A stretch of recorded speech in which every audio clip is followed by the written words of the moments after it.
Hey guys, welcome to a new video. और आज से हम स्टार्ट करने वाले हैं solid state physics BSc second year. तो यहाँ पर मैं जो बुक यूज़ करने वाला हूँ वो है वीके बब्बर बुक, और बहुत अच्छी बुक है सॉलिड स्टेट फिजिक्स की। मैं आपको लिंक डिस्क्रिप्शन में दे दूँगा, तो आप वहाँ से डाउनलोड कर लेना। और इस लेक्चर की मैं पीडीएफ नोट भी आपको प्रोवाइड कर दूँगा नीचे डिस्क्रिप्शन बॉक्स में, तो आप वहाँ से डाउनलोड कर लेना। तो अभी हम स्टार्ट करने वाले हैं सॉलिड स्टेट फिजिक्स में। कोशिश करूँगा कि मैं 2 दिन में एक वीडियो लाने की कोशिश करूँगा, और जितनी जल्दी हो सके मैं इसका पहला यूनिट जो है बीएससी फोर्थ सेमेस्टर और सेकेंड ईयर में मैं इसको कंप्लीट करने की कोशिश करूँगा, और होप आपको ये सब पसंद आए। तो अब स्टार्ट करते हैं सॉलिड स्टेट फिजिक्स के बारे में। तो सॉलिड स्टेट फिजिक्स नाम से ही हमें पता चल रहा है कि यहाँ पे सॉलिड स्टेट की हम बात करने वाले हैं, और ये एक ऐसी ब्रांच है फिजिक्स की जो डील करती है प्रॉपर्टीज़ ऑफ सॉलिड्स। अब हमें बचपन से पता है, हम छोटी क्लास में पढ़ते हुए आए हैं कि सॉलिड्स हमारे मिक्सचर हमारे पास या कंपाउंड्स हमारे पास 3 टाइप के होते हैं, मेनली सॉलिड, लिक्विड और गैस। और सॉलिड्स भी हमारे पास 2 टाइप के होते हैं, क्रिस्टल और नॉन क्रिस्टल। तो सॉलिड की प्रॉपर्टीज़ हम यहाँ पे फिजिकल प्रॉपर्टीज़ को हम डिस्कस करते हैं, मेनली क्रिस्टल्स के बारे में हम पढ़ते हैं यहाँ पे। और क्रिस्टल्स में जो इलेक्ट्रॉन्स हैं उनकी बिहेवियर को भी हम स्टडी करते हैं। अब हमारे सॉलिड, जैसा हमने आपको बताया, 2 टाइप के होते हैं, क्रिस्टलाइन और नॉन क्रिस्टलाइन सॉलिड्स होते हैं। नॉन क्रिस्टलाइन सॉलिड्स को हम एमोर्फस सॉलिड्स भी बोलते हैं। और अब हम समझेंगे क्रिस्टलाइन स्ट्रक्चर या सॉलिड्स क्या होते हैं। तो क्रिस्टलाइन सॉलिड्स यहाँ पे, the solids in which the arrangement of atom is regular और पीरियोडिक। इसका मतलब ये है कि ऐसे सॉलिड्स जिसमें आपका एटम्स का जो अरेंजमेंट है वो हर टाइम बाद पीरियोडिक अरेंजमेंट हो, हर टाइम बाद अपना पैटर्न रिपीट करे। जिसकी एग्जांपल हम यहाँ पे लेंगे, कोई हमारे पास एक मटेरियल है, उसके अंदर एटम्स ऐसे अरेंज्ड है, मान लीजिए ए बी। तो आप देखेंगे यहाँ पे कि एक पैटर्न फॉलो हो रहा है, जैसे ए बी हो रहा है, फिर बी ए, फिर ए बी। तो हर एक पैटर्न के बाद हमारा ये पैटर्न रिपीट हो रहा है। ऐसे अरेंजमेंट को हम लोग बोलते हैं क्रिस्टलाइन सॉलिड्स, जहाँ पे एटम्स ऐसे अरेंज होते हैं। अब मैंने आपको यहाँ पे एक नोट लिखा है, वो नोट है most of the solids are crystalline in nature. इसका मतलब ये है बहुत सारे सॉलिड्स नेचर में क्रिस्टलाइन होते हैं। क्यों? क्योंकि क्रिस्टलाइन जो स्टेट होती है वो लो एनर्जी स्टेट होती है, और हर आपका सॉलिड उसको अचीव कर लेता है, और अचीव करने के बाद वो क्रिस्टलाइन स्टेट में आ जाता है। ठीक है गाइस। अब जैसे कि मैंने आपको बताया, सॉलिड्स 2 टाइप के होते हैं, क्रिस्टलाइन और नॉन क्रिस्टलाइन। वैसे ही क्रिस्टलाइन सॉलिड्स भी 2 टाइप के होते हैं, सिंगल क्रिस्टल और पॉली क्रिस्टलाइन सॉलिड्स। तो समझते हैं सिंगल क्रिस्टल क्या है। Periodicity of atom extended through out the material. मतलब क्या है, सिंगल क्रिस्टल्स क्या होते हैं हमारे पास। जैसे कि यहाँ पे हम एग्जांपल देख रहे हैं कि इसका एग्जांपल बहुत अच्छा, हम डायमंड देख रहे हैं, डायमंड है उसका एग्जांपल। डायमंड में आप देखते हैं कि जो डायमंड का स्ट्रक्चर है उसमें carbon through out the material फैला होता है। हर पैटर्न में आपको कार्बन दिखाई देगा, बीच में ना कोई क्लोरीन या कोई फ्लोरीन या फिर आयरन कॉपर, कहीं कुछ नहीं होगा, सिर्फ एक रेगुलर पैटर्न फॉलो होगा। ऐसे क्रिस्टल्स को हम सिंगल क्रिस्टल्स बोलते हैं, जिसमें आपका जो पीरियोडिसिटी है वो पूरे मटेरियल में एक्सटेंडेड हो। अब आते हैं पॉलीक्रिस्टलाइन क्रिस्टल्स क्या होते हैं। It is an aggregate of number of small crystallites. मतलब क्या एग्जांपल देंगे हम यहाँ पे, एक मटेरियल है, एक मटेरियल के अंदर हमारे पास एग्रीगेट है। एग्रीगेट मतलब ग्रुप। ठीक है, मैं आपको यहाँ पे ग्रुप से समझाऊंगा। जैसे ग्रुप है, ओके, एक ग्रुप के अंदर आपका एटम्स होंगे, और ये एटम्स का जो ओरिएंटेशन है, जो रोटेशन है, या फिर इनका जो रैंडम ओरिएंटेशन होगा, ओके, अलग अलग ओरिएंटेशन होंगे इनके। जैसे कि इस ग्रुप का अलग, इस ग्रुप का अलग, इस ग्रुप का अलग और इस ग्रुप का अलग। हमारे पास इसको जो ग्रुप्स होते हैं इनको क्रिस्टलाइट बोलते हैं, ओके। और ये जो क्रिस्टलाइट है ये कुछ बाउंड्री से सेपरेटेड होते हैं, कुछ बाउंड्री से सेपरेट होते हैं। एग्जाम्पल अच्छे से मैं डायग्राम बना के समझाता हूँ आपको। ये है हमारे पास क्रिस्टलाइट्स। अब आप देख रहे हैं कि मैंने इसको कुछ बाउंड्रीज से डिवाइड करा है। इन बाउंड्रीज को हम लोग बोलते हैं स्मॉल, सॉरी, इस बाउंड्रीज को हम बोलते हैं ग्रेन बाउंड्रीज, और इस क्रिस्टलाइट को हम बोलते हैं, ये जो ग्रुप बने हैं इसको इसको हम बोलते हैं ग्रेन्स, ओके। और इन बाउंड्रीज को हम बोलते हैं ग्रेन बाउंड्रीज। ठीक है गाइस। तो ये हमने अभी देखा इसमें कि सॉलिड कितने टाइप के होते हैं, 2 टाइप के होते हैं, नॉन क्रिस्टल और क्रिस्टल। और क्रिस्टल्स भी हमारे पास 2 टाइप के होता है, सिंगल क्रिस्टल और पॉली क्रिस्टलाइन सॉलिड्स। अब हम आते हैं इसमें बहुत इंपॉर्टेंट जो टॉपिक है, वो हम पढ़ेंगे लैटिस और बेसिस। हाँ, तो गाइस लैटिस और बेसिस देखने से पहले हम लोग देखेंगे नॉन क्रिस्टलाइन और एमorphous सॉलिड्स क्या होते हैं। हमारे पास जैसे हमने देखा क्रिस्टलाइन सॉलिड्स जो है वो उनका जो एटम्स का अरेंजमेंट होता है पीरियोडिक होता है, लेकिन यहाँ पे ऐसा नहीं होता। यहाँ पे हमारे पास रैंडमली एटम्स अरेंज्ड होते हैं। जैसे कि हम एग्जांपल आपको दूंगा, यहाँ पे ये मेरा एक मटेरियल है, इसके अंदर जो एटम्स अरेंज्ड मान लीजिए ऐसे हो रहे हैं, ठीक है। आप देखिए यहाँ पे कोई पैटर्न फॉलो नहीं हो रहा है, यहाँ रैंडम पैटर्न है। जैसे अब ए के बाद बी आ रहा है, फिर ए आ रहा है, बी के बाद ए आ रहा है, फिर बी भी आ रहा है। तो यहाँ पर आप देख रहे हैं कि एटम्स अरेंज्ड नहीं है, यहाँ पे रैंडमली अरेंज्ड है। ओके, तो इसको ऐसे क्रिस्टल्स को हम बोलते हैं एमोर्फस सॉलिड्स या फिर नॉन क्रिस्टलाइन सॉलिड्स। तो डेफिनेशन देखते हैं।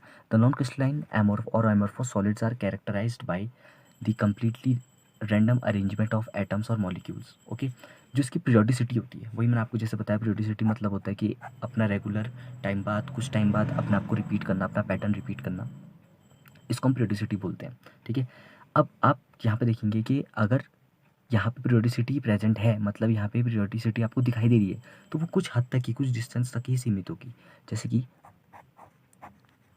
ए बी फिर ए, ऐसा आपका एक मटेरियल है, मान लीजिए उसके अंदर ऐसा पैटर्न फॉलो हो रहा है। तो आप देख रहे हैं कि इस पैटर्न में यहाँ पे पीरियोडिसिटी हमें दिखाई दे रही है, ए बी और ए बी, लेकिन पीरियोडिसिटी दिख रही है बट ये कुछ डिस्टेंस तक ही दिखाई दे रही है हमको, कुछ डायमीटर तक ही फैली होती है। तो मैंने यहाँ पे लिखा है the periodicity if at all present, अगर वो प्रेजेंट है, extends up to distance a few atomic diameters only, कुछ डायमीटर्स तक ही वो फैला हुआ होगा। ठीक है, अदर वर्ड्स में हम लोग उसको जनरली जो यूज़ करते हैं वो टर्म यूज़ करते हैं शॉर्ट रेंज ऑर्डर। इसका जो रेंज होता है वो शॉर्ट होता है, शॉर्ट रेंज ऑर्डर का इसमें आपको पीरियोडिसिटी दिखाई देगी। तो कभी कभी क्वेश्चन बन जाता है कि नॉन क्रिस्टलाइन सॉलिड्स में आपको पीरियोडिसिटी कैसी होती है, तो हम लोग लिख के आएंगे कि शॉर्ट रेंज ऑर्डर की पीरियोडिसिटी उसमें प्रेजेंट होती है। ओके, ठीक है गाइस, तो इसका एग्जाम्पल है ग्लास, नॉर्मल है। अब हम जो बात करने वाले हैं, जो इंपॉर्टेंट है, जो कॉम्पिटिटिव एग्जाम के पॉइंट ऑफ व्यू से भी इंपॉर्टेंट है, वो है क्रिस्टल स्ट्रक्चर। देखते हैं क्या है क्रिस्टल स्ट्रक्चर, देखते हैं क्या है crystal structure. A solid material is crystalline if the atoms और ions are arranged in a regular way. इसका मतलब ये है कि जो सॉलिड मटेरियल के अंदर, जो सॉलिड मटेरियल है वो क्रिस्टलाइन तब होगा जब उसके एटम्स या फिर आयंस अरेंज्ड होंगे रेगुलर वे में। ये हम पहले भी देख चुके हैं क्रिस्टल की डेफिनेशन में। ठीक है गाइस, तो क्रिस्टल मिलके किससे बना है, क्या चीज़ें हैं जो क्रिस्टल मिलके बना है। जैसे हमारा अगर हम घर देखें तो घर किस चीज़ से मिलके बना है, सीमेंट, ईट। ठीक है, तो वैसे क्रिस्टल हमारा किस चीज़ से मिलके बना है, वो है लैटिस और बेसिस। मैथमेटिकली हम लोग क्रिस्टल स्ट्रक्चर को ऐसे लिख सकते हैं। आप समझते हैं लैटिस क्या होता है। इसको समझाने से पहले मैं आपको इसका बहुत प्यारा एग्जांपल दूंगा, जिससे आपको क्लियर हो जाएगा कि लैटिस होता क्या है। तो एग्ज़ाम्स में हम जब एग्ज़ाम देने जाते हैं तो वहाँ पे सीट्स होती हैं। तो मान लीजिए खाली क्लासरूम है और उस क्लासरूम में सीट्स खाली हैं। अब अगले दिन बच्चे आए, स्टूडेंट्स आए और उन्होंने वो सीट्स ऑक्यूपाई कर ली। तो इस चीज़ को हम बोलते हैं क्रिस्टल। अब कैसे समझे आप, जैसे कि जो खाली सीट्स हैं वो लैटिस है, ठीक है, और उस लैटिस में कौन आए, स्टूडेंट्स आए, उन्होंने सीट ऑक्यूपाई कर दी, तो वो स्टूडेंट्स को हम बेसिस बोलेंगे। ठीक है गाइस, ये बहुत प्यारा एग्जांपल है, इससे आप लोग मतलब समझ पाओगे कि क्रिस्टल एक्चुअली बनता कैसे है, क्या उसके अंदर बेसिक बिल्डिंग चीज़ें होती हैं। तो लैटिस की अब डेफिनेशन हम लोग देखेंगे। ठीक है, तो गाइस लैटिस की डेफिनेशन में हम देखेंगे the arrangement of infinite number of imaginary points. इसको मैं आपको हिंदी में समझाऊंगा पहले। डेफिनेशन का मतलब, लैटिस कुछ नहीं होता है, लैटिस आपकी इमेजिनरी पॉइंट्स होते हैं, 3D स्पेस में इमेजिनरी होते हैं, वो हमने खुद बनाए हैं। ठीक है, और हर एक पॉइंट का जो सराउंडिंग होगा वो सेम होगा। समझो उसको ध्यान से, जो हर एक पॉइंट का सराउंडिंग होगा वो सेम होगा। जैसे कि यहाँ पर हम लोग देखेंगे, अगर इस पॉइंट का सराउंडिंग है वो सेम है, इसका भी सेम, इसका भी सेम, इन पॉइंट्स का सराउंडिंग सेम होगा। ठीक है गाइस, इतना समझ में आ गया होगा आपको। लैटिस, क्लासरूम का एग्जांपल आप याद रखना, सीट्स खाली, वो है लैटिस। अब देखते हैं बेसिस क्या होता है। बेसिस में भी सिंगल एटम और ग्रुप ऑफ एटम। अब आप देखिए एग्जांपल से समझते हैं, खाली सीट्स थी वो तो हमारे लैटिस है, स्टूडेंट्स आए। अब हम क्लासरूम में देखते हैं कभी स्टूडेंट्स ग्रुप में बैठे होते हैं तो कभी स्टूडेंट सिंगल बैठा होता है। तो ग्रुप्स में भी हो सकते हैं बेसिस और सिंगल भी हो सकता है बेसिस, और बेसिस कौन हुए, एटम्स। ठीक है गाइस, तो जब हमारा बेसिस इन लैटिसेस को ऑक्यूपाई कर लेता है, इससे अटैच्ड हो जाता है आइडेंटिकली, अलग अलग, या तो ग्रुप ऑफ एटम भी हो सकता है वो, या फिर सिंगल एटम भी हो सकता है। अगर वो इस लैटिस से आके अटैच्ड हो जाए तो हमारा क्रिस्टल फॉर्म होता है, और इसको हम इस स्ट्रक्चर से दिखाते हैं। ये लैटिस है, ये बेसिस है। जब ये बेसिस इस लैटिस में अटैच्ड हो गया तो अटैच होने के बाद हमें क्रिस्टल स्ट्रक्चर कुछ इस टाइप से दिखाई देगा। ध्यान से इसको समझना गाइस, बहुत इंपॉर्टेंट है ये। अब हम आते हैं basis act as a building unit. बिना बेसिस के आप क्रिस्टल फॉर्म नहीं कर सकते। बहुत इंपॉर्टेंट क्वेश्चन। बिना बेसिस के आप क्रिस्टल फॉर्म नहीं कर सकते। देखिए लैटिस तो हमने इमेजिनरी पॉइंट है, वो हाइपोथेटिकल पॉइंट्स हैं, उन्हें हमने हाइपोथेटिकली ड्रॉ किया है, हमने उन्हें बनाया है, खुद हमने उसको इंट्रोड्यूस करा है। बट बेसिस तो ओरिजिनल है ना, बेसिस तो है ना, बेसिस आपके एटम्स हैं और वो एग्जिस्ट करते हैं, बट ये इमेजिनरी पॉइंट एग्जिस्ट नहीं करते। बस ये हमने एक स्ट्रक्चर को बनाने के लिए हमने इनको खुद इंट्रोड्यूस करा है। ठीक है गाइस, अब हम लास्ट चीज़ देखने वाले हैं जो कि है क्रिस्टलाइन सॉलिड्स में और एम्बरफॉस सॉलिड्स में डिफरेंस। ठीक है गाइस, तो अब हम देखने वाले क्रिस्टलाइन सॉलिड्स और एम्बरफॉस सॉलिड्स में डिफरेंस। तो पहले डिफरेंस ये है कि जो क्रिस्टलाइन सॉलिड्स होते हैं उनमें आपको पता ही है जो एटम्स का अरेंजमेंट होता है वो पीरियोडिक होता है, और एम्बरफॉस सॉलिड्स में नहीं होता है। दूसरा पॉइंट, इनमें लॉन्ग रेंज ऑर्डर में एटम्स पोजेस करते हैं। मैंने आपको बताया ना कि शॉर्ट रेंज ऑर्डर क्या होता है, जहाँ पे आपका पीरियोडिसिटी क्या हो, कम फैली हो, शॉर्ट रेंज ऑर्डर तक फैली हो।